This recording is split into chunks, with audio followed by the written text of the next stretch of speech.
মায়ের রান্নাঘরে আপনাদের সবাইকে স্বাগত। আজকে দেখুন ইফতারি স্পেশাল ডাল বড়া বানিয়ে দেখাবো কীভাবে বানায়, দেখতে থাকুন আর সঙ্গে থাকুন।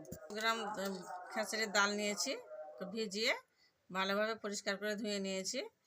মিক্সির জার নিয়েছি, কিছুটা ভরে নেব, বেটে নেব। বেটে নিয়ে ফিরে এভাবে আধ ভাঙা করে পেশ করে নিয়েছি, ঢেলে নেব। এই কিছুটা গোটা রেখেছি, এটা কিছুটা আধ ভাঙা করে নিয়েছি।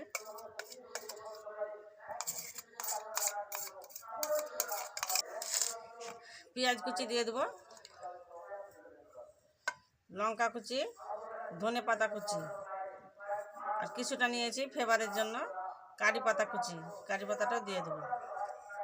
1 চামচ আদা রসুন বাটা, লবণ দিয়ে দেবো পরিমাণ মতো, হলুদ গুঁড়ো দিয়ে দেবো, জিরে গুঁড়ো দিয়ে দেবো। ভালোভাবে মাখিয়ে নেব।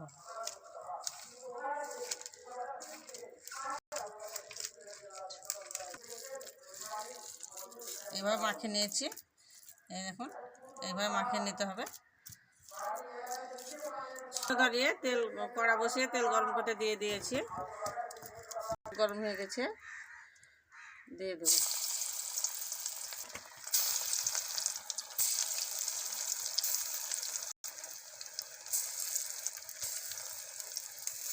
দিয়েছি ডাল বড়াগুলা লাল মুচমুচে করে ভেজে নেব।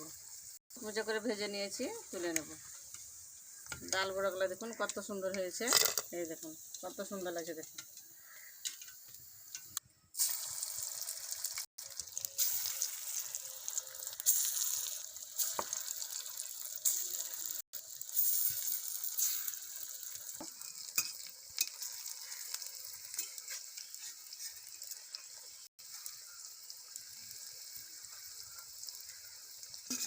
লাল মুচমুচে করে ভেজে নিয়েছি, দেখুন কত সুন্দর লাগছে দেখতে ডাল বড়াগুলো। হয়েছে, তুলে নেব। দেখুন কত সুন্দর হয়েছে ডাল বড়াগুলো।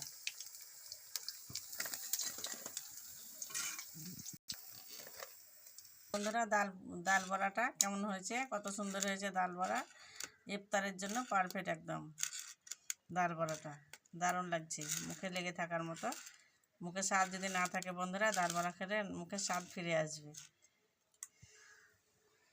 কেমন লাগলো বন্ধুরা ডাল বড়াটা? ভালো লেগে থাকলে অবশ্যই লাইক করবেন, শেয়ার করবেন। সোনা মায়ের রান্নাঘর পেতে সাবস্ক্রাইব করে দেবেন, বেশি বেশি করে শেয়ার করবেন, আমার পাশে থাকবেন, আমার জন্য অনেক অনেক দোয়া করবেন।